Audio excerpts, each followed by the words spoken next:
დღეს გადაცემა ექიმებში. რა ხდება მაშინ, როდესაც ბავშვი დღენაკლული იბადება? როგორ ავირიდოთ თავიდან ნაადრევი მშობიარობა? უყურეთ დღევანდელ გადაცემას, თუ გსურთ გაიგოთ როგორ იზრუნოთ დღენაკლულ ბავშვზე. გაიგეთ რა არის ინტიმური გაახალგაზრდავება. 50% ძლიერდება ორგაზმის შეგრძნება. კერატოკონუსი. როგორ მოვაგვაროთ მხედველობის პრობლემა? ჩვენ შეგვიძლია შევაჩეროთ კერატოკონუსი. ენდორფინები. ის რაც გვაბედნიერებს. იზრუნეთ თქვენს ჯანმრთელობაზე. ექიმები. იწყება.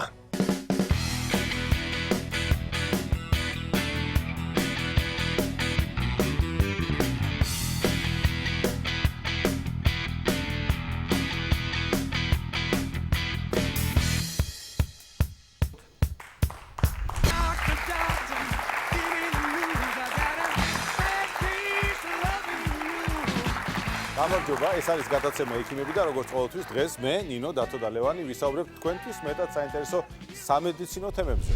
საქართველოში ყოველი მე-14 ბავშვი დღენაკლული იბადება. დღენაკლულობა ძალიან სერიოზული პრობლემაა. გასულ წელს ჩვენს ქვეყანაში გარდაცვლილი ახალშობილების 75% სწორედ დღენაკლული იყო. აუცილებლად უყურეთ დღევანდელ გადაცემას, თუ გსურთ გაიგოთ როგორ იზრუნოთ დღენაკლულ ბავშვზე და შესაძლებელია თუ არა ნაადრევი მშობიარობის თავიდან არიდება. მშობიარობა ნაადრევია, როდესაც ბავშვი მოსალოდნელ ვადაზე სულ მცირე 3 კვირით ადრე იბადება. როგორც წესი, ფიზიოლოგიური ორსულობა 40 კვირამდე გრძელდება. ეს ნიშნავს, რომ თუ ბავშვი 37 კვირაზე ადრე გაჩნდა, ის დღენაკლულია. რა იწვევს ნაადრევი მშობიარობას და შესაძლებელია თუ არა ნაადრევი მშობიარობის პრევენცია? ექიმების მაყურებლისთვის ამ შეკითხვებს მე გინეკოლოგი პროფესორი დავით გაგუა პასუხობს.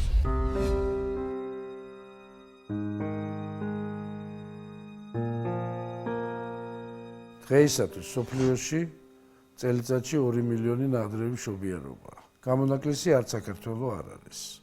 მისი გამოწვევი მიზეზები რეალურად დღეს მეცნიერების მიერ დადგენილი არ არის.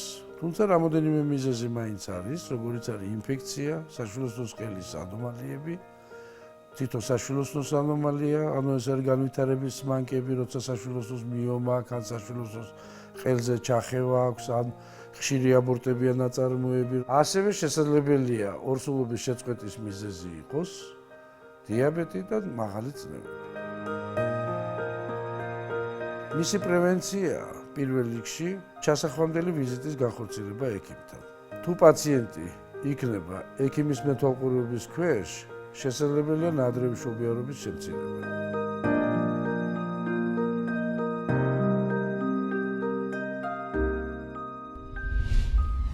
ნაადრევი მშობიარობა ნიშნავს, რომ ბავშვი დედის საშვილოსნოში ნაკლებ დროს ატარებს და შესაბამისად დედის სხეულის გარეთ ნაადრევად უწევს რეალურ გარემოსთან შეგუება. დღენაკლულ ბავშვებს ბუნებრივია ფიზიკურადაც ეტყობათ, რომ ნაადრევადაც დაიბადნენ, მაგრამ ეს არ ნიშნავს იმას, რომ სხვა ბავშვებისგან განსხვავდებიან და სხვათა შორის ძალიან საყვარლები არიან. თუმცა დღენაკლულობის გამო ხშირად ახალშობილებს სუნთქვის, გულისა და სხვა ჯანმრთელობის პრობლემები ექმნებათ ხოლმე. ამ ყველაფერთან გამკლავება შესაძლებელია, თუ ბავშვი კვალიფიციური სპეციალისტის მეთვალყურეობის ქვეშაა და სათანადო პირობები აქვს სამედიცინო დაწესებულებაში შექმნილი. რას ნიშნავს დღენაკლულ ბავშვზე ზრუნვა? მოდით ნახოთ ვიდეო.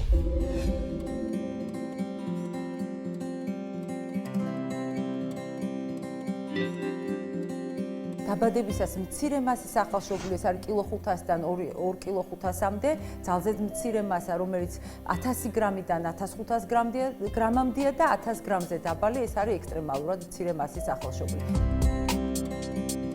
პრობლემების სხვადასხვა, პირველ რიგში ეს არის სითბოს შენარჩუნების პრობლემა. ანუ დაბადების პირველი წუთიდანვე თუ ჩვენ მას არ მოვახმოდრებთ ადეკვატურ გარემოში, შემდგომში პრობლემების უფრო მრავალრიცხოვანი ჯაჭვი ჩაერთვება. ძალზე მნიშვნელოვანია მით უმეტეს თუ მწიფარი ბავშვია, მას ორმაგკედლიანი ინკუბატორი ჰქონდეს, რომელიც გაცილებით მეტად იცავს სითბოს დაკარგვისაგან. მათ ეწყებათ პრობლემები ასევე კვების თვალსაზრისით. რამდენად დროულად დაიწყებს ის კვებას, რამდენად ადეკვატურად შეეგუება ის აი ამ კვების მოცულობის მომატებას. ჭირდება რომ 1700-1800 გრამამდე მაინც მოიმატოს მასამ, რომ ჩვენ მერე პასუხი ვაგოთ იმაზე, რომ გამოვიყვანოთ ის ბავშვი ეგრეთ წოდებული ინკუბატორიდან. ერთი რამ აუცილებლად უნდა ვახსენოთ, ბავშვი რომ დღენაკლული და პატარა დაიბადება, არ ნიშნავს რომ სულ პატარა დარჩება. ზოგჯერ ასეთი ბავშვები იმხელები იზრდებიან ხოლმე, რომ აი 9 თვიანი ბავშვებიც ვერ შეედრებიან ხოლმე. და სხვაჯერ ძალიან სწრაფად იმატებენ წონაში. კი. ჩვენმა დღევანდელმა სტუმარმა ზუსტად იცის, რას ნიშნავს, როდესაც შენი შვილი სამყაროს ნაადრევად ევლინება.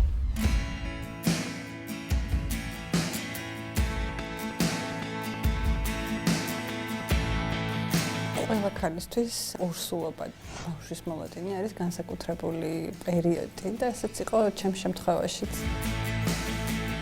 დაახლოებით 6-7 წლის შემდეგ გვეყოლა მე და ჩემს მეუღლეს ბავშვი, ანუ გავიკერა ორსულად ვიყავი და რა თქმა უნდა როგორც ყველა ქალს მოლოდინი ჰქონდა მეც რომ იქნებოდა ნორმალური, ასე ვთქვათ, ფიზიოლოგიურად მიმდინარე ორსულობა და თავიდან ესეც მიდიოდა ყველაფერი 28 კვირამდე, მაგრამ მე რაღაც გართულებები შემხვდა ორსულთა ტოქსიკოზე ძალიან იშვიათი ფორმის. მოხდა ისე რომ ნიკუშა დაიბადა 4 კვირით ადრე ვადამდე. რა თქმა უნდა ეს იყო ძალიან დიდი ფსიქოლოგიური და ასევე ფიზიოლოგიური სტრესი, იმიტომ რომ აბსოლუტურად სხვანაირად წარმომედგინა ყველაფერი. მინდოდა ფიზიოლოგიურად მშობიარობა, ესე ვთქვათ, ბუნებრივი გზით მშობიარობა და არასაკეის რო კვეთით.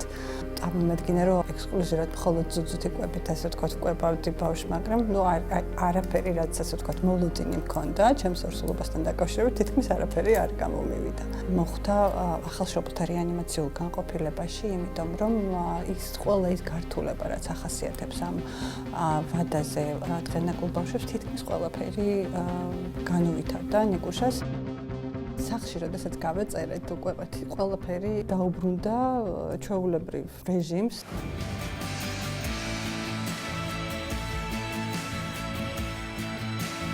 როგორც ჩვეულებრივი ბავშვები ვითარდებიან, ანუ დროული ახალშობილები, აი ესე წავიდა ყველაფერი ძალიან კარგი. აი მუცელში, და მუცელში არის ნახე პატარა, წერტილი, ნიკუშა პატარა, ხო? ესე ჩემი ხარ, დედი, ნახე. აი ეს პერიოდი, რაც გავიარეთ ახალშობილთა რეანიმაციულ განყოფილებაში, ყოფნისას, რა თქმა უნდა, ის ჩაბარდა წარსულს, ყველაფერი ძალიან კარგად დამთავრდა და ის არის უკვე დიდი ბიჭი, აბსოლუტურად ჯანმრთელი. დღეს ეს არაჩვეულებრივი დედა ექიმების სტუმარია. მიესალმეთ საქართველოს შრომის, ჯანმრთელობისა და სოციალური დაცვის მინისტრის მოადგილე ნინო ბერძული. გამარჯობა ნინო. მადლობა რომ ყოფილი თქვენ ჩვენს ყველაფერი საკუთარ თავზე გაგვთ გამოცდილი და იცით თუ რას ნიშნავს ახალდაბადებული ბავშვი რეანიმაციულ განყოფილებაში სამწუხაროდ. მოდით მოგვიყევით თუ შეიძლება თქვენი ისტორია ცოტა დაწვრილებით, რამდენი კვირის იყო თქვენი ბავშვი, როდესაც დაიბადა, შემდგომში რა სირთულეებთან მოგიხდათ გამკლავება. ხო, ძალიან სტრესული არის ზოგადად ნაადრევი მშობიარობა და დღენაკლული ახალშობილის ბავშვის დაბადება, როგორც დედისთვის, ასევე მთელი ოჯახისათვის. ჩემი ბიჭი, რომელიც ახლა 6 წლის არის, 2 და 400 იყო. მიუხედავად იმისა, რომ ნაადრევად დაიბადა 33 კვირაზე, მაინც წონა, ასე ვთქვათ, არ იყო ისე მცირე. თუმცა ის, რაც ახასიათებს ზოგადად დღენაკულ ბავშვებს, ძირითადი ყველა გართულება მაინც დაგვემართა. რა თქმა უნდა, ტემპერატურას ვერ ინარჩუნებდა, ანუ ჰიპოთერმია განვითარდა, სუნთქვის პრობლემებიც განვითარდა, ციყვით, ლედს, წოვის რეფლექსის პრობლემაც ჰქონდა. საკმაოდ სტრესული გამოცდილება იყო. ერთი დღე არის, რომ ძალიან კარგად შეიძლება იყოს ბავშვი, კარგ ხასიათზე ხარ, სტაბილურობისკენ მიდის, მეორე დღე შეიძლება ახალი გართულება წამოვიდეს. მოგიწიათ ამ სიტუაციაში ყოფნა ინტენსიურ განყოფილებაში ამდენი ხანი იყო პატარა. 3 კვირის განმავლობაში. თქვენ გაგიმართლათ შედარებით და იმან შეგიწყოთ ხელი, რომ არც ისეთი მცირე წონის ახალშობილი იყო ძირითადად დღენაკლებში. წონის დეფიციტიც არის ხოლმე და ეს კიდევ უფრო აღრმავებს ამ პრობლემებს. იყო რაღაც პრობლემები აი სანამ იმშობიარებდით. ხო არ მოემზადეთ რამენაირად მედიკამენტოზურად ნაადრევი მშობიარობის? წინაპირობა იმისთვის, რომ ნაადრევად გემშობიაროთ. ძირითადად როგორც ნაადრევი მშობიარობა შესაძლებელია განვითარდეს, მაშინ როდესაც არანაირი რისკის ფაქტორი შესაძლებელია არ იყოს საერთოდ, მაგრამ რა თქმა უნდა არსებობს გარკვეული რისკის ფაქტორებიც. 28 კვირის ორსულობამდე აბსოლუტურად ყველაფერი ნორმალურად მიმდინარეობდა ფიზიოლოგიურად და უცებ აღმოჩნდა, რომ 28 კვირის ვადაზე გართულება ძალიან მძიმე. 3 კვირის განმავლობაში მიმდინარეობდა მართვა ამ გართულების, როდესაც იცი, რომ პოტენციურად შესაძლებელია რომ განვითარდეს ნაადრევი მშობიარობა ძალიან მნიშვნელოვანია ის, რომ იცოდე სად უნდა მიხვიდე. იმიტომ რომ ველოდებოდით ნაადრევ მშობიარობას და შესაბამისად დღენაკლული ბავშვის დაბადებას, ამიტომ წინასწარ იქნა მიღებული ეს გადაწყვეტილება, რომ უნდა მემშობიარა იქ, სადაც იქნებოდა მძლავრი ახალშობილთა ინტენსიური მოვლის განყოფილება. რა მხარდაჭერა უნდა აღმოუჩინოთ მშობელს, რომლის შვილიც ნაადრევად დაიბადა და რეანიმაციაში? თქვენ ვინ რა გამხნევებდათ ყველაზე მეტად, ვინ გედგათ მხარში? ძალიან მნიშვნელოვანი არის და ეს არის ასე ვთქვათ მესიჯი ყველასათვის, რომ ხშირი და მკაფიო კომუნიკაცია სამედიცინო პერსონალსა და ახალშობილის მშობლებს შორის არის კრიტიკული. არ აქვს მნიშვნელობა რა პროფესიის არა მარტო დედასთან, არავით მამასთან. რა თქმა უნდა, აუცილებლად და სხვა შორის ჩემი მეუღლე ძალიან აქტიურად იყო ჩართული ბავშვის მოვლა ახალშობილთა რეანიმაციულ განყოფილებაში. ყველაზე მნიშვნელოვანი იყო ჩემთვის კიდევ რომ მე მქონდა შესაძლებლობა ჩემს ახალშობილთან ერთად ყოფილიყავი ახალშობილთა ინტენსიურ განყოფილებაში და ჩართული ყოფილიყავი მის მოვლაში, რამდენიმე საათს ვატარებდით ერთად. ეს ნეონატოლოგების და ახალშობილთა რეანიმატოლოგების სამუშაოს ნაწილი არის ჩვეულებრივი მშობლების ინფორმირება. მაგალითად, შემიძლია თქვა იმ კლინიკაში, სადაც მე ვმუშაობ, თავის სამუშაო დროის საკმაოდ დიდ ნაწილს მიუხედავად იმისა, რომ ძალიან დაკავებულები არიან, უამრავი პაციენტი ყავთ, გამოყოფილად დროს უთმობენ ყველა მშობელთან გასაუბრებას. ეს არის ძალიან მნიშვნელოვანი ნაწილი მათი სამუშაოსი და ძალიან მომწონს ეს პრაქტიკა სხვათა შორის. კაპიტანინო, რა შეიძლება რომ გაკეთდეს იმისათვის, რომ დღენაკლული ბავშვის გადარჩენის ალბათობა გაიზარდოს? მიუხედავად იმისა, რომ ძალიან ბევრი სიცოცხლისთვის საშიში გართულება შესაძლებელია განუვითარდეს დღენაკლულ ახალშობილს, საბედნიეროდ დღევანდელი, ასე ვთქვათ, სამედიცინო ტექნოლოგიები გვაძლევს ჩვენ იმის შესაძლებლობას, რომ გაუმკლავდეთ ამ გართულებებს. ძალიან, ასე ვთქვათ, მნიშვნელოვანი და იაფასიანი, ასე ვთქვათ, ინტერვენცია არ არის ძვირადღირებული, უფრო სწორედ.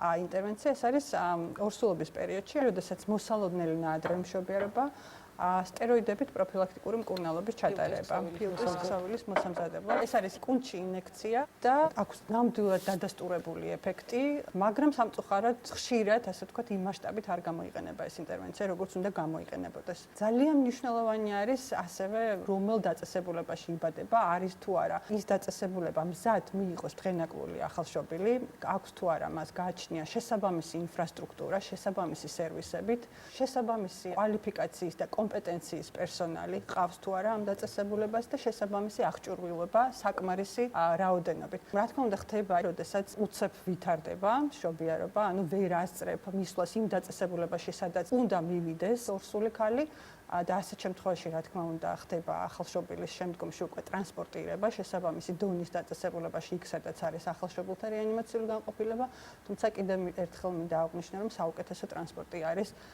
დედის საშვილოში. სწორად აღნიშნეთ, რომ ზუსტად ისეთ ცენტრში უნდა მოხდეს ასეთი ბავშვის დაბადება, რომელიც მზად არის ამ ყველაფრისთვის, თუმცა ჩვენ მაყურებელს უნდა უთხრათ, რომ სამწუხაროდ მიუხედავად იმისა, რომ შეიძლება ძალიან მაღალკვალიფიციური დახმარება აღმოუჩინონ ასეთ პატარებს, დღენაკლულობა ძალიან საშიში მდგომარეობა და სამწუხაროდ ყველა ახალშობილის გადარჩენა ვერ ხერხდება, ვერც საქართველოში და ვერც საქართველოზე გაცილებით დიდარ და შეძლებულ ქვეყნებში, სამწუხაროდ. ასეთი ბავშვებისთვის და მათი მშობლებისთვის არსებობს თუ არა საქართველოში რაიმე სერვისი ან რაიმე პროგრამა მათ დასახმარებლად და მხარდასაჭერად? ჯანდაცვის სამინისტრომ დაიწყო ძალიან მნიშვნელოვანი პროგრამის განხორციელება, რომელიც გულისხმობს სამედიცინო დაწესებულებების დაყოფა დონეების მიხედვით, სტანდარტების შემუშავება მოხდა, თუ რას უნდა აკმაყოფილებდეს თითეული დონის დაწესებულება, მოგეხსენებათ ყველაზე მაღალი დონის არის მესამე დონე, სადაც დახმარებას უწევენ ყველაზე მაღალი რისკის ორსულებს და მაღალი რისკის მქონე ახალშობილებს, მათ შორის დღენაკლულ ახალშობილებსაც. ძალიან მნიშვნელოვანია ის ფაქტი, რომ ჩვენ დავიწყეთ ხარისხის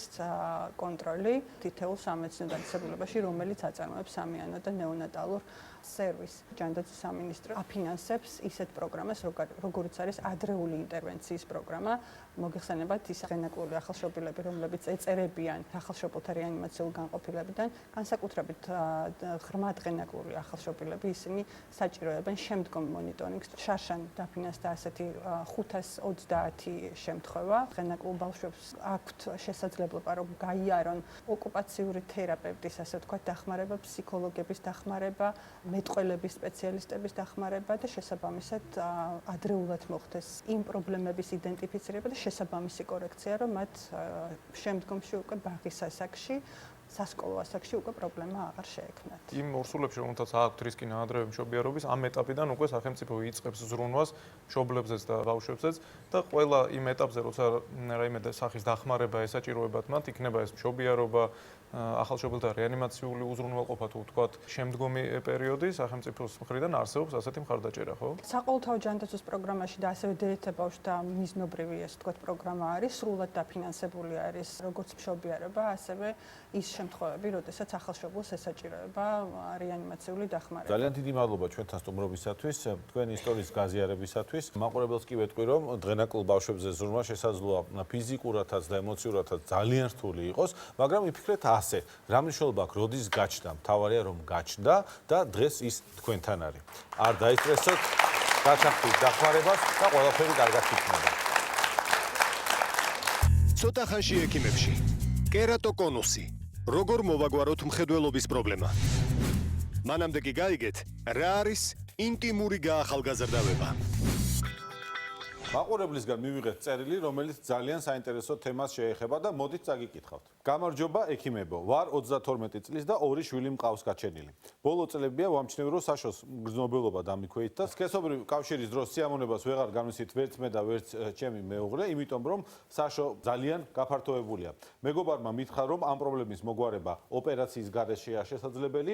ეს მართალია? და თუ მართალია, როგორ შეიძლება ამის გაკეთება? ძალიან დიდი მადლობა გულწრფელი შეკითხვისთვის. დიახ, ამის გაკეთება მართლაც შესაძლებელია. არსებობს ერთი ძალიან კარგი მეთოდი, რომელიც საშუალებას იძლევა, რომ ბიოლოგიური საათი უკან დატრიალდეს და ქალი წელს ქვემოთ გაახალგაზრდავდეს. კოტე, მოდი მოგვიყევი რა მეთოდზე საუბარი. როდესაც ხალხს გალამაზება და გაახალგაზრდავება უნდა, მოდის ნაოჭებს ისწორებს, სახისგან სიჭიმავს, თუ ეს ყველაფერი კარგია, უნდა მოუღოს რა თქმა უნდა ქალმა თავს, მაგრამ ასევე ძალიან მნიშვნელოვანია წელს ქვემოთ, ეგრეთ წოდებული წელს ქვემოთ ინტიმური გაახალგაზრდავება, რომელიც გავლენას ახდენს ქალის მთლიან ცხოვრებაზე. მაგას მარტივი ახსნა კოტე, იმიტომ რომ ვაგინის გაახალგაზრდავება პირდაპირ კავშირშია სქესობრივი ცხოვრების გაუმჯობესებასთან, მოწესრიგებული სქესობრივი ცხოვრება კი უფრო ბედნიერ და სრულფასოვან ცხოვრებას ნიშნავს. ჯამრთელი ახალგაზრდა ტონუსში მყოფი საშოს დიამეტრი არის საკმაოდ ვიწრო, ხო? ერთი ან ორი მშობიარობის შემდგომ საშო შეიძლება გახდეს უფრო დიდი დიამეტრის, შევადაროთ დაახლოებით ესეთი და თუ საერთოდ ტყუპები ან რამოდენიმე შვილი ან სამი ტყუპი გააჩინა, მაშინ შეიძლება დაახლოებით ასე გაფართოვდეს. შესაბამისად, წარმოიქმნება პრობლემა, რომლის გადაჭრის გზებზეც ახლა ვისაუბრებთ. მიესალმეთ კლინიკა სოლო პერტეს მეან გინეკოლოგი მედიცინის დოქტორი ქეთევან რობაქიძე. მოგესალმებით, სამოგონებთ, დიდი მადლობა მოგზაურობისთვის, დაბრძანებით. რა თქმა უნდა, ბახმაროს წყალს შემოგთავაზებთ. მე მგონი ისედაც საკმაოდ დავაინტრიგეთ ტელემაყურებელი და მოდით პირდაპირ ვუთხრათ, როგორ შეიძლება ქალი წელს ქვემოთ გაახალგაზრდავდეს. არსებობს ინტიმური გაახალგაზრდობის მეთოდი და მას ქვია ლაზერულ ვაგინალური გაახალგაზრდავება. და ის კეთდება სპეციალური ლაზერული აპარატით. სულ რაღაც 20-25 წუთს მოიცავს. ასაკთან ერთად ქალის სასქესო ორგანოების ფიზიოლოგიური მდგომარეობა იცვლება, ჩნდება საშოს რელაქსაციის სინდრომი, ეშვება საშოს კედლები, კარგავს ელასტიურობას, სიმკვრივეს და წარმოიშვება რიგი პრობლემები, დისკომფორტი, სიმშრალე საშოსი, გაძნელებული სქესობრივი აქტი. აუცილებლად ეს არის ურთულესი პრობლემა ამ დროს და საერთოდ იცვლება ქალის ფსიქოემოციური მდგომარეობა. ამდენად ხშირია ეს პრობლემა. 40 წლის ზევით მენოპაუზა როგორც კი ახლოვდება, დგება საშიშროება საშოს რელაქსაციის სინდრომის ჩამოყალიბების დიახ და ამიტომ აუცილებელია ამ პროცედურის ჩატარება, რომ ქალი მომზადებული შეხვდეს აი ამ მენოპაუზას. ჩვენი კითხვის ავტორი 32 წლის არის და 2 შვილი ყავს გაჩენილი, როგორც წავიკითხეთ. მას რამდენად აქვს შანსი, თქვათ, ამ ჩარევით, ამ პროცედურით მოაწესრიგოს მისი პრობლემა? მას ზუსტად 20%-ით შეუმცირდება საშოს ზომები. და ერთჯერადი პროცედურაა? ორჯერ კეთდება ეს პროცედურა 2-3 კვირის ინტერვალით. და რა შემდგომარეობს არსიან პროცედურას? რას აკეთებს ეს აპარატი ლაზერი? აპარატი თერმული ზემოქმედების შედეგად იწვევს კოლაგენისა და ელასტინის გააქტიურებას, იკუმშება საშო, სტრესული შარდის შეუკავებლობის დროსაც კეთდება ეს პროცედურა, წარმატებით იჭიმება საშოს კედლები, წინა და უკანა კედელი დგება თავის ადგილზე, შარდის ბურში თავისუფლდება და ქალს აქვს შეღავათი მაგრამ ეს არ არის რომ სრულად განიკურნება, შეიძლება მეორე ყოველ პროცედურა. შემთხვევაში მარტივი მეთოდიკა მდგომარეობის გაუმჯობესებისთან მომენტალურად ან ჭირდება თუ არა სრულად უმტკივნეულოა, ტარდება ანესთეზიის გარეშე, უსისხლოდ. დარწმუნებულია, რა ინტერესებს მაყურებელს როგორ კეთდება და ვნახოთ ეს ვიდეო. ვაგინალური გაახალგაზრდებისთვის გამოიყენება ეს აპარატი. აქ აღნიშნული ლაზერის სხივი მოქმედებს საშოს მთელ პერიმეტრზე და შესაბამისად ხდება ამ ლაზერის სხივის მეშვეობით იმ ქსოვილების ელასტიურობის გაძლიერება, რაც მანამდე იყო დაზიანებული. ეს манипуляция აგრეთვე გამოიყენება შარდის სტრესული შეუკავებლობის დროს. ამ პროცედურების შედეგად ქალბატონები თავისუფლდებიან ზემოთ ჩამოთვლილი პრობლემებისგან და ერთადერთი შეზღუდვა რაც არის, ეს არის 5 დღე თავშეკავება სქესობრივი ცხოვრებისგან. თუ არსებობს რაიმე ასაკობრივი შეზღუდვა, ვინ შეიძლება გაიგეთოს ეს манипуляция? და აუცილებელია თუ არა ეს მშობიარობის შემდგომი პერიოდი იყოს. რიგ ქვეყნებში მშობიარობის შემდეგ ზუსტად 2 თვეში კეთდება ეს პროცედურა, რომ საშომ აღიდგინოს პირვანდელი სტრუქტურა და ფორმები. არის რიგი აკრძალვები. ეს არის მცირე მენჯის ორგანოების მწვავეანთებითი პროცესები, კოაგულოპათია, არის ერთ-ერთი უკუჩვენება, იყო შესაძლებელი და აუცილებლად 65 წლის ზემოთ, ვინაიდან ვიცით, რომ უკვე შეუქცევადი პროცესებია და ანუ 65 წლამდე ასაკში ეს რეკომენდებული არის და დაახლოებით 40 წლიდან თუ მშობიარობიდანვე უკვე რეკომენდაცია. მშობიარობიდან ანორგაზმია ერთ-ერთი ჩვენება. ანორგაზმია არის ერთ-ერთი ჩვენება, რა თქმა უნდა. არასრულფასოვანი სქესობრივი აქტი მაგალითად. როდესაც არის მცირე ჩივილი, ანუ ეს არის ოდნავ მოდუნებული საშოს კედლები, ეს არის შარდის სტრესული შეუკავებლობა, ძალიან სუსტად გამოხატული, იმიტომ რომ როდესაც ეს არის შორწასული შემთხვევები, არის უკვე წინა უკანა კედლის მკვეთრი დაწევა. რა თქმა უნდა, ეს პროცედურა ამ შემთხვევაში უძლური იქნება და ამ შემთხვევაში მხოლოდ ქირურგიულ ჩარევაზეა ლაპარაკი სამწუხაროდ. არსებობს თუ არა ხომ კონკურენტებს გაუჩნდება შეკითხვა. რაიმე რისკებთან ხომ არ არის დაკავშირებული? არანაირი რისკთან არ არის დაკავშირებული. არ აქვს გვერდითი მოვლენები, არა, ეს ძალიან ჭკვიანი აპარატია და ისეთ იმპულსებს არ უშვებს, რომ დამწრობა გამოიწვიოს. რა თქმა უნდა, ექიმმა უნდა აკონტროლოს, უნდა გააკეთოს სერტიფიცირებულმა გინეკოლოგმა. ეს თემა არის, რომელზეც ხმამაღლა საუბარი ცოტა ერიდებათ ხოლმე ქალებს და მინდა შევაქო, მადლობა უთხრა ჩვენ მაყურებელს, რომელმაც ძალიან გულახდილად გამოაგზავნა შეკითხვა ამ თემასთან დაკავშირებით. ჩვენ პრაქტიკაში როგორ ხდება ხოლმე, რამდენად ადვილად საუბრობენ ქალები ამ პრობლემის შესახებ? არ ვიცი, ხა მეგობრებში როგორ განიხილება ეს თემა, მაგრამ ერთ პაციენტს შემდეგ მოუყვანია მეორე პაციენტი. როგორი შედეგები აქვს ამ манипуляციას, რას აღნიშნავენ თქვენი პაციენტები? უმჯობესდება თუ არა მათი სქესობრივი ცხოვრების ხარისხი? საშოს ზომები 20%-ით მცირდება, დაახლოებით 95%-ით იზრდება მგრძნობელობა საშოსი. დაახლოებით 50%-ით ძლიერდება ორგაზმის შეგრძნება ქალებში. ეს შესანიშნავი შედეგებია ასეთი მარტივი манипуляციისათვის. ორი პროცედურის შემდეგ ეს შედეგი უკვე დამდგარა. მოკლედ, ქალბატონებო, ინტიმური გაახალგაზრდობა დღეს შესაძლებელია. თუ მშობიარობის შემდგომ გრძნობთ, რომ რაღაც რიგზე ვერ არის და სიამოვნების ხარისხი შემცირდა, იცოდეთ, რომ ამ პრობლემის გადაჭრის გზა არსებობს. თან ეს გზა სწრაფი, უსისხლო და უმტკივნეულოა. ჩვენ სტუმარს ძალიან დიდი მადლობა კიდევ ერთხელ ამ არაჩვეულებრივი მეთოდის გაზიარებისთვის. ცოტა ხანში ექიმებში ენდორფინები აღმოაჩინეთ თქვენი ბედნიერების წყარო. მანამდე კი გაიგეთ როგორ უნდა უკურნალოთ კერატოკონუსს. ყველას გაგიგონიათ და შეიძლება გითქვამთ კიდეც ფრაზა თვალისჩინივით უფრთხილდებიო. მაგრამ მნიშვნელობას ალბათ არასდროს ჩაღრმავებიხართ. თვალისჩინი ანუ მხედველობა მართლა ისეთი რამაა, რასაც დიდი გაფრთხილება ჭირდება. იმიტომ რომ თუ ერთხელ დაზიანდა, შემდეგ მისი გამოსწორება ძალიან რთული ხდება. სამწუხაროდ სანამ ადამიანებს ეს პრობლემა უშუალოდ არ შეგვეხება, მანამდე ვერ ხვდებით კარგი მხედველობა რამხელა კომფორტია.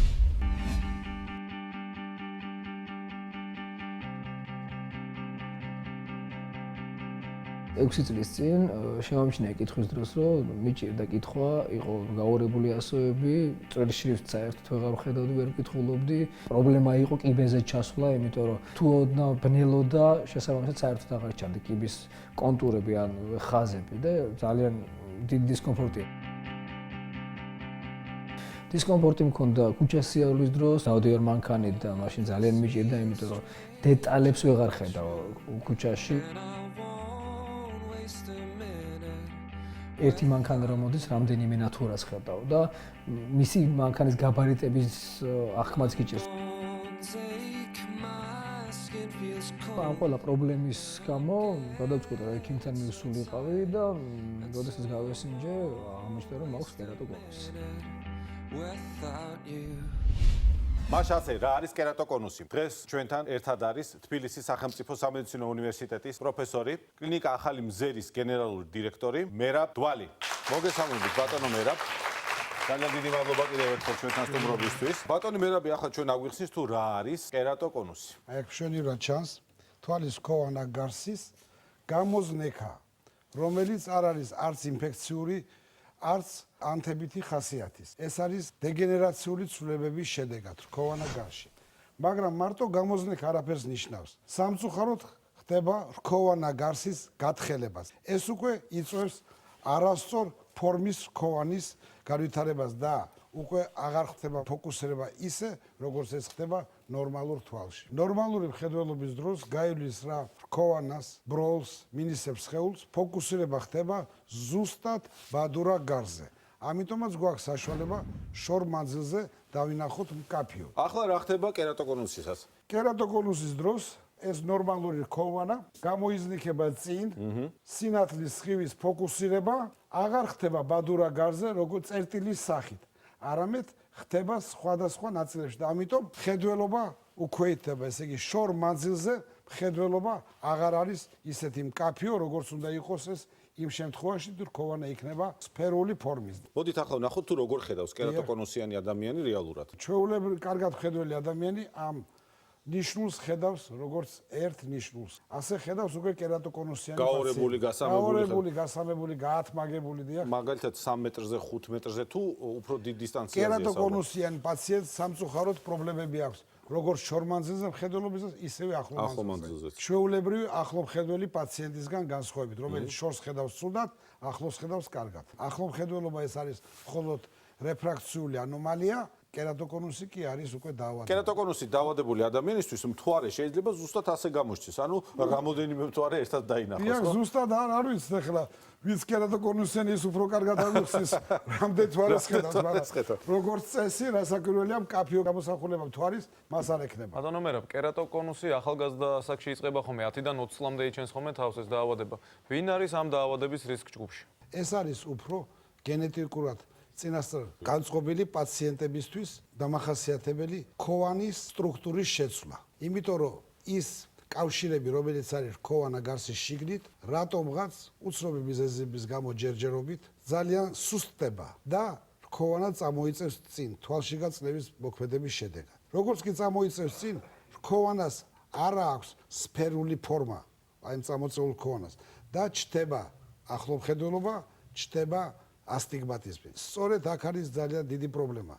როგორ განვასხვაოთ ასტიგმატიზმი და ახლო მხედველობა ჩვეულებრივი სასკოლო ახლო მხედველობასაც უძახით ხოლმე კერატოკონუსისგან როგორც დაავადების. დაავადება პროგრესირებადია, ეს პაციენტი დადის ექიმთან 1 წელი, 2 წელი, ხდება სათვალეების მუდმივი ცვლა, მაგრამ ბოლოს და ბოლოს შედეგი ისეთია, რომ თვალის ექიმი მიხვდება, რომ რაღაცა პრობლემასთან აქვს საქმე. მიუხედავად იმის, რომ კერატოკონუსის დროს რქოვანა გარსი იცვლის ფორმას, თხელდება და კონუსებურად გამოდის წინ, თვალისთვის ეს ყოველთვის ადვილი შესამჩნევი არ არის. ანუ მაყურებელს რომ აუხსნათ, რა ნიშნებით და სიმპტომებით შეიძლება ვივარაუდოთ, რომ კერატოკონუსთან გვაქვს საქმე. პირველი ნიშანი არის პაციენტი დაახლოებით 20-25 წლის ასაკში ამჩნევს, რომ უეცრად გაუარესდა მხედველობა, როგორც შორ მანძილზე, ისე ახლო მანძილზე. თუმცა შეიძლება 18-17 წლის ასაკშიც იყოს, მაგრამ თავარი რა არის ამ დაავადებაში? ეს ალბათ ერთადერთი დაავადებაა, რომელიც ასაკის მატებასთან ერთად ჩერდება. 40 წლის ასაკის მერე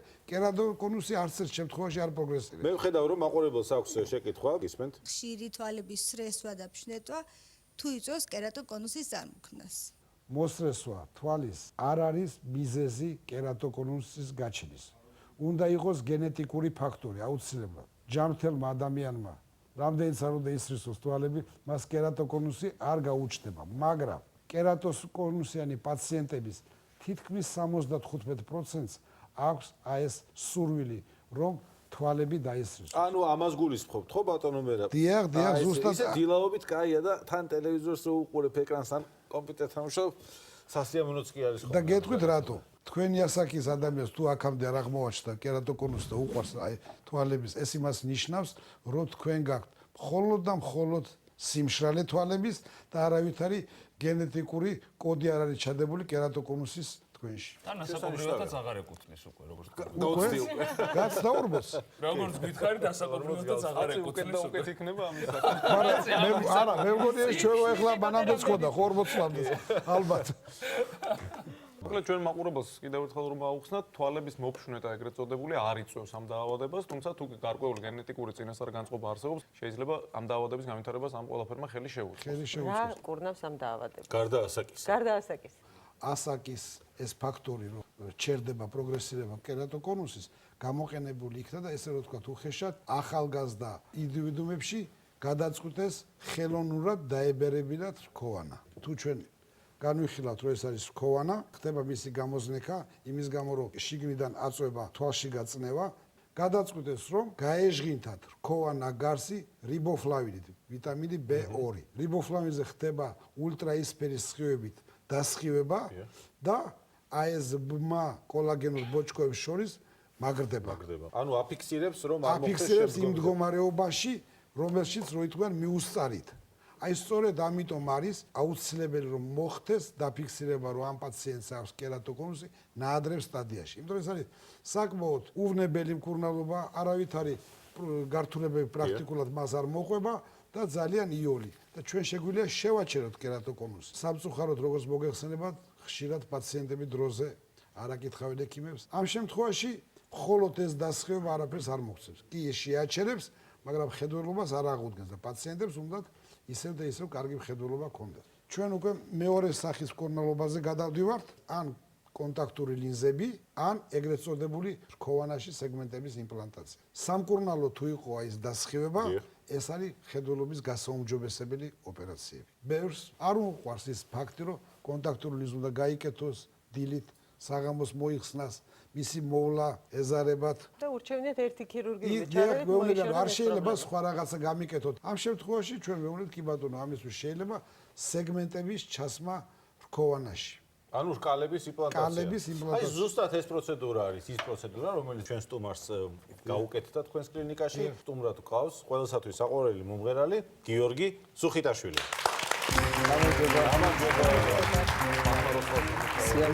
აბა რამდენ თვალეს ხედავთ? ანუ თქვენთან სხვადასხვა ძალიან კონკრეტული იყო ყველა მთვარე. მე ჩემ შემთხვევაში ანუ თუ არ იცი რომ მთვარე იქ არის, ვერ მიხვდები რომ მთვარეა. დეტალურად მიჭირდა ხედვა, ანუ რეპეტიციებზე უკვე პიესას ძალიან ახლო დამკითხულობდი და როდესაც ჩამოიღებდა რეჟისორი მე მელაპარაკებოდა თუ არა ვერ ხვდებოდი. არა, ერთ ამაში გიმართლებდა, როდესაც გამოდიოდი, ყოველთვის სავსე იყო დარბაზი, ხო? ან პირიქით სავსე იყო მეგობრები წარელი იყო.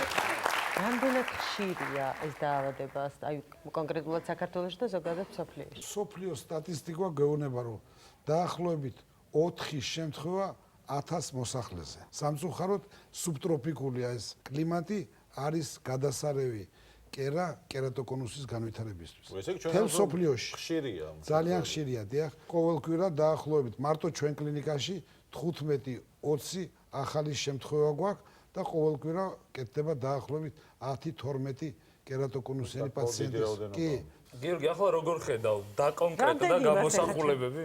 დაავადება შეჩერდა და შესაბამისად გარკვეულწილად აღმიდგა მხედველობა, აღარ მიჭირს ესე გადაადგილება როგორც საჭესთან, ისე კომუნიკაციის დროს პრობლემა არ მაქვს ადამიანებთან. მართლა დიდი ბედნიერებაა, როდესაც ანუ აი ამ განსხვავებას ხედავ. ჯობია რომ პროფესიონალებმა შეაფასონ და რაღაც დიაგნოზი დაგესვა, დროზე მოხდეს ამის პრევენცია, რომ რაც უფრო მალე მიფიქრდეს.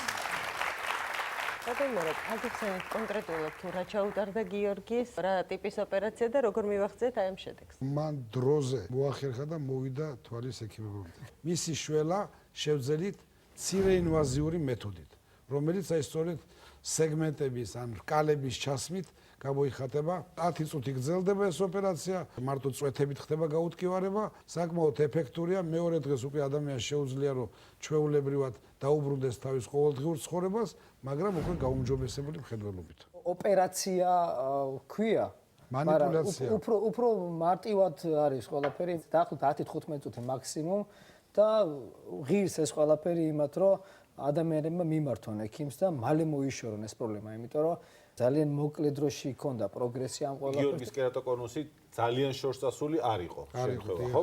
თუმცა არსებობს უფრო რთული სიტუაციები, როდესაც მიშვებულია მდგომარეობა, მაგალითად ან დროულად არ მიმართა ექიმს, ან დიაგნოსტირებული არ იქნა სწორად თქვა დაავადება. აი ამ შემთხვევაში რა მეთოდიკა გამოიყენება? ერთ-ერთი რთული ოპერაცია, რომელიც ქვია რქოვანის გადანერგვა. რქოვანას აქვს ძალიან კარგი შეთვისების უნარი ახალი ქსოვილების და ამიტომ პრობლემები უფრო იშვიათადაა თუ ეს რქოვანები არის ხარისხიანი. თუ ხარისხიანი რქოვანა, ამას სხვადასხვა პარამეტრებით ვსინჯავთ ჩვენ, მაგრამ საბედნიეროდ ის რქოვანები, რომელიც მოდის საქართველოში, სხვადასხვა მიზეზის გამო მაღალი ხარისხის რქოვანები გვაქვს. თვითონ ოპერაცია არის რთული, ხედველობის გაუმჯობესება ხდება, მაგრამ არა ისე, როგორც ხანდახან თვითონ პაციენტს უნდა, როგორც ჩვენ გვინდა და ამიტომ დამატებითად შეიძლება რქოვანის გადანერგვის შემდეგ გამოიყენოთ იგივე აი ეს სეგმენტები, იგივე რკალები, როგორც დამატებით რომ ხედველობა გაუმჯობესოთ, ან იგივე კონტაქტური ლინზები, რომელიც მე მოგახსენე. მოკლედ, ძალიან კარგია რომ გიორგის არ დაჭირდა ასეთი რთული ოპერაციის გაკეთება და რკალების იმპლანტაცია აღმოჩნდა საკმარისი, იმისათვის რომ დღეს კარგად იყოს გიორგი. ძალიან დიდი მადლობა რომ მოხვედი. მართლა შესანიშნავი რჩევები მიეცი მაყურებელს და ძალიან კარგი რომ გხედავ ყველას რეალურად. ბატონო მერაბ, უღრმესი მადლობა კიდევ ერთხელ ჩვენი სტუმრობისთვის, ჩვენ იმედი გვაქვს რომ თქვენ კიდევ მობრძანდებით და ერთად ვისაუბრებთ მეტად საინტერესო თემებზე. მაყურებელს კი მიმართავთ დაიმახსოვრეთ, თუ ამჩნევთ რომ ხედველობა გაგიუარესტათ, მიდით ოფთალმოლოგთან და დარწმუნდით რომ კერატოკონუსი არ გაქვთ. მთელი ცხოვრება რაღაცას ვცდილობთ, ახალგაზრდობაში ვცდილობთ რომ კარგად ვისწავლოთ, რომ მე კარგი სამსახური გქონდეს, როდესაც უკვე გვაქვს ასეთი სამსახური, ვცდილობთ რომ კიდევ უფრო მეტ კარიერულ წარმატებას მივაღწიოთ. პარალელურად კი ვცდილობთ რომ გვერდით ვიყოლიოთ ადამიანები, რომლებიც კარგად მოქმედებენ ჩვენზე. ვეძებთ მეგობრებს და ვცდილობთ მათ შენარჩუნებას. ვოჯახდებით, გვყავს შვილები და მუდმივად ვშრომობთ იმისათვის, რომ კიდევ უფრო უკეთესად ვიგრძნოთ თავი. საბოლოო ჯამში კი ამ ყველაფერს ვაკეთებთ მხოლოდ ერთადერთი მიზნით, იმისათვის, რომ თავი ვიგრძნოთ ბედნიერად. სამწუხაროდ ზოგ ადამიანს უფრო სუსტი ნებისყოფა აქვს და თავის კარგად საგრძნობლად სხვა გზებს მიმართავს ხოლმე. ყველაზე ხშირად ეს არის სიგარეტი, ალკოჰოლი და საბედნიეროდ უფრო იშვიათად ნარკოტიკები. რა რეაქცია გექნებათ თუ გეტყვით რომ სინამდვილეში ის ნივთიერებები, რომლებიც ბედნიერებისთვის გჭირდებათ, თქვენსავე სხეულში არსებობენ. უბრალოდ უნდა იცოდეთ როგორ გააქტიუროთ ისინი. ამ ნივთიერებებს ჰორმონებს ქვია ენდორფინები. ენდორფინი სიტყვასიტყვით ნიშნავს ორგანიზმის შიგნით, ანუ ენდო წარმოქმნილ მორფინს. ანუ ფაქტობრივად ეს არის ნარკოტიკი, ოღონდ ისეთი, რომელშიც არც ფულის გადახდა გჭირდება და არც ჯანმრთელობას გინადგურებთ. ენდორფინები გარკვეული სტიმულის საპასუხოდ გამოიყოფა, ეს შეიძლება იყოს შიში, ტკივილი, აზარტი, ექსტრემი, ან მუსიკა თუნდაც, კარგი წიგნი, ფიზიკური აქტივობა, ან სიყვარული, რა თქმა უნდა. მოკლედ, ყველაფერი ის, რისი გაკეთებაც გიყვართ და გსიამოვნებთ. ანუ პირველ რიგში უნდა იპოვოთ ის, რაც გსიამოვნებთ და შემდეგ შეეცადოთ, რომ ძალიან ხშირად დაკავდეთ საყვარელი საქმიანობით. ანუ იმითი, რაც სიამოვნებას გვრით. შენ ნაპოვნი გაქვს შენი ენდორფინების წყარო? კიდე თორე დიდი ხანი ერთ-ერთი წყარო ენდორფინების არის წყალი და ცურვა, რაც მართლა ძალიან დიდ სიამოვნებას მგრის, სტრესისგან მათავისუფლებს, დაღლილობას მიხსნის და ჯანმრთელობისთვისაც დამერწმუნეთ სასარგებლო. თან მხოლოდ ცურის მომენტში კი არ ვარ დათო ბედნიერი, კარგახას მიმყვება ხოლმე ეს ბედნიერება, ну სანამ მორიგ პრობლემა შევეჯახები რა თქმა უნდა. საერთოდ დადგენილია რომ ენდორფინები იმდენად კარგ გავლენას ახდენენ ჩვენ ჯანმრთელობაზე, რომ მაშინ, როდესაც კარგად ვარ და თავს ბედნიერად ვგრძნობთ, ვირუსებიც კი ვერ გვერევა. სამაგეროდ სტრესი და ცუდი განწყობა იმდენად გვიქვეითებს იმუნურ სისტემას, რომ ადამიანი ავად ყველაზე ხშირად მაშინ ხდება, როდესაც ენდორფინების ნაკლებობას განიცდის. არ გაინტერესებთ ლევანის ენდორფინების წყარო რა არის? მოდით, ნახოთ ვიდეო.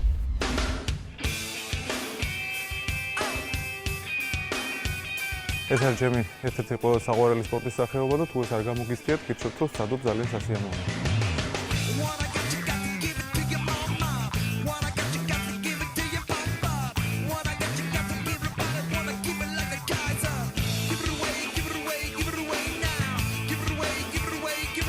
ეს სპორტი ძალიან სასიამოვნო სახეობა არის.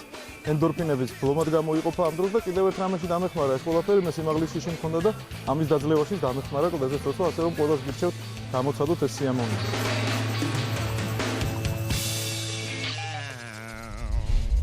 კლდეზე წოცვა გარდა იმისა, რომ ენდორფინებით მავსებს, ჯანმრთელობისთვისაც ძალიან სასარგებლოა. ამ დროს სხეულის თითქმის ყველა კუნთი მუშაობს და ვარჯიშდება, ასე რომ თქვენს გირჩევთ რომ სპორტის ამ სახეობით დაკავდეთ. მე კლდეური ვარ. კოტე, შენ დაგაბედნიერებს კოტე. ეს არის ბუნებასთან ახლო კონტაქტი და ბევრი სიარული. სიარული მთაში, ტყეში. ანუ მეწყეული ხარ. თუნდაც ეგრე და არ.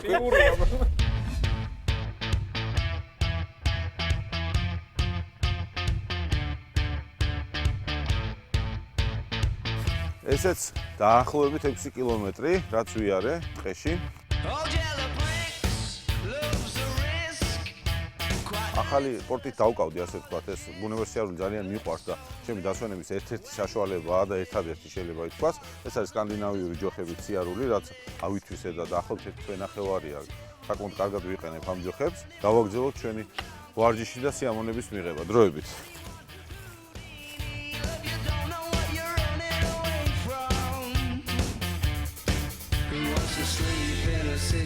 აი, ეს არის ჯანსაღი ცხოვრების წესი, ასე უნდა აკეთოს ყველამ ყოველ დღე.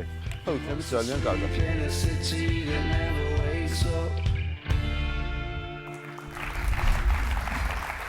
გატო, ეხლა შეგვითხარი რა არის შენი ენდორფინების წყარო? სიამოვნებით გაჩვენებთ კოტე რა არის ჩემი ენდორფინების წყარო. აი, მოვედით იპოდრომზე, აქ არის ჩემი საყვარელი ცხენი აზიმუტი, რომელსაც ახლა მალე ვნახავ.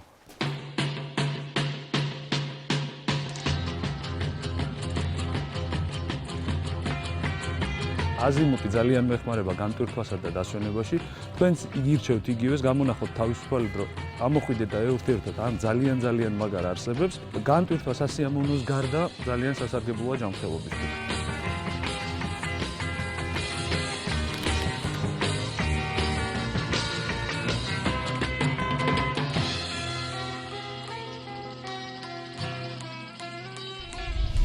მოკლედ, მშვენივრად განვიტვირთეთ ყველა და როდესაც პოზიტივთან ასოცირებულ ჰორმონებს ვახსენებთ, თავში პირველი მოგდის ენდორფინები. მაგრამ ენდორფინი ერთადერთი ჰორმონი არ არის, რომელიც ბედნიერებას გვრის. მე კიდევ რამოდენიმე ასეთი ჰორმონი შემიძლია ჩამოგითვალოთ. პირველი ეს არის ოქსიტოცინი. ოქსიტოცინი არის სინაზისა და ნდობის ჰორმონი.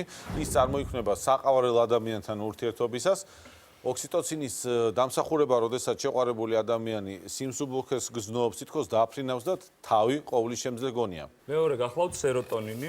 ეს არის ტონუსის, ოპტიმიზმის და კარგი განწყობის ჰორმონი. მას ჩვენი ორგანიზმი გამოყოფს მაშინ, როდესაც შოკოლადს, ნაყინს, ბანანს, ფინიქსს, მსხალს, კარალიოკს და სხვა ისეთ საკვებს მივირთმევთ, რომელიც ამინომჟავა ტრიპტოფანს შეიცავს. ვისაც უყვარს ეს პროდუქტები, გაცილებით იშვიათად აწუხებთ უძილობა, უგუნებობა, დეპრესია და ნევროზი. აი მე შოკოლადე მიყვარს ძალიან.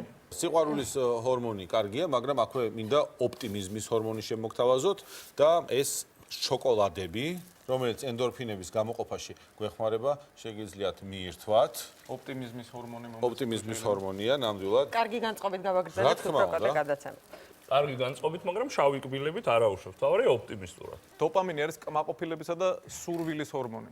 მისი წყალობით ადამიანს სიცოცხლის ხალისი აქვს, თვალები უბრწყინავს, მიზანსწრაფული და მოტივირებულია. ეს ჰორმონი გამოიყოფა მაშინ, როდესაც ვიღებთ ან მიზანს ვაღწევთ. უბრალოდ ტრანსპორტზე თუ არ დავაგვიანებთ და დროზე მივსწრებთ, მაშინაც ეს ჰორმონი გამოიყოფა ჩვენს ორგანიზმში და თავს გრძნობთ ძალიან კარგად. იმ ადამიანებს, რომლებსაც მავნეჩვევები აქვთ, ეწევიან, ალკოჰოლს ეტანებიან და რაიმე ნივთიერებებზე არიან დამოკიდებულნი, მაგალითად ნარკოტიკულ საშუალებებზე, მათი ბედნიერების დონე უფრო დაბალია. ეს იმიტომ ხდება, რომ როდესაც ადამიანი ერთჯერადად ამ ნივთიერებას მიიღებს, მას ენდორფინების მოზღვავება ეწყება და იმ მომენტში კი განიცდის ბედნიერებას, მაგრამ ამ დროს მისი ორგანიზმის ენდორფინების დოზაც ჩვეული ხდება და შესაბამისად ამ ნივთიერების არ მიღების შემთხვევაში ჩვეულებრივად კარგი ემოცია მათთვის არაფრის მომტანია და უფრო უბედურად გრძნობენ თავს. და მათ სხეულში ბუნებრივი ბედნიერება აღარ არსებობს ან ძალიან დაბალი დოზით არსებობს. ასეთი ადამიანები ხიზელ მდგომარეობაში თავს ძალიან უბედურად გრძნობენ ხოლმე და ასეთ ადამიანებში მაღალია სუიციდის სიხშირე. ამიტომ ხალხო მივირთვით შოკოლადი ოღონდ ზომიერად, უსმინეთ მუსიკას, იყავით შეყვარებულები, აკეთეთ ის, რაც ყველაზე ძალიან გიყვართ და იყავით ბუნებრივი ენდორფინებით გაჟღენთილები და ბედნიერები. სხვათა შორის მწვანე ფერით ენდორფინების ერთ-ერთი წყარო ყოფილა, სწორედ ამიტომ იყენებენ ხოლმე კლუბებსა და კონცერტებზე მწვანე შუქებს. მოგეხსენებათ, ცეკვაც თავის მხრივ ენდორფინების დონე ზრდის და მოდით ყველა ერთად მივეცეთ ამ ბედნიერებას.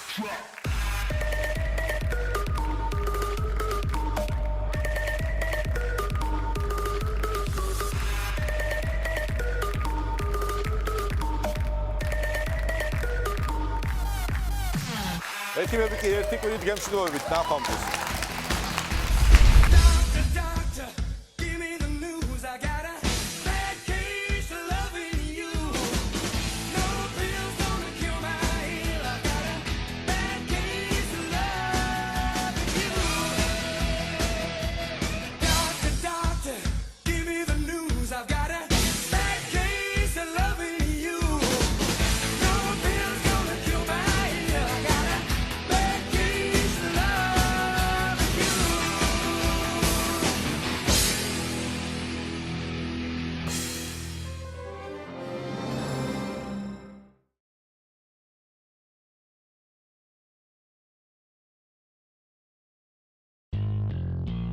რეკლამის შემდეგ ექიმებში.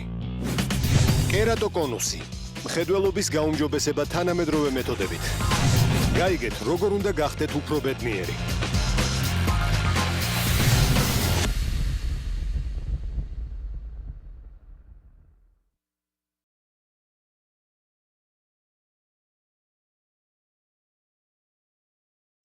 რეკლამის შემდეგ ექიმებში. გაიგეთ, როგორ უნდა გახდეთ უფრო ბედნიერი.